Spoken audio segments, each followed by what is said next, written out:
High, I am chef Tania. Welcome to my channel chef তানিয়ার রান্নাঘর। আমি আগের দিন যে ইডলির ভিডিওটা দিয়েছিলাম সেখানেই আমি বলেছিলাম আমি পরে নারকোলের চাটনির ভিডিওটা শেয়ার করব। তো আজকে আমি সেই নারকোলের চাটনিটাই বানাচ্ছি।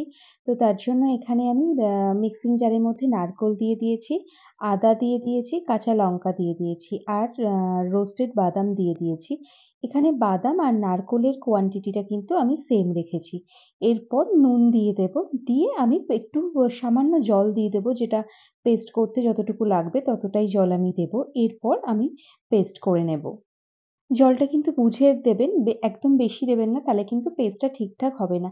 আমার এখানে পেস্টটা রেডি হয়ে গেছে। তো আমি এখানে একটা কড়াই নিয়ে নেব।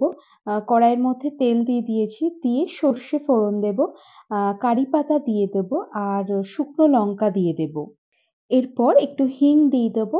এবার ৫ সেকেন্ড মতন এটা ফ্রাই করে নেব। নেয়ার পর যে নারকোলের পেস্টটা আমি বানিয়ে রেখেছিলাম, সেই নারকোলের পেস্টটা আমি তেলের মধ্যে দিয়ে দেব। দিয়ে গ্যাসের ফ্লেমটা অফ করে দেব। দিয়ে ভালো করে মিক্স করে নেব। ইডলি বা ধোসার সাথে এই নারকোলের চাটনিটা কিন্তু খেতে অসাধারণ লাগে।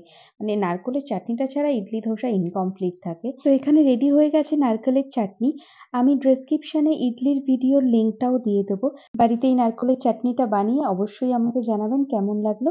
আর অবশ্যই একটা like, comment, share and subscribe করে দেবেন।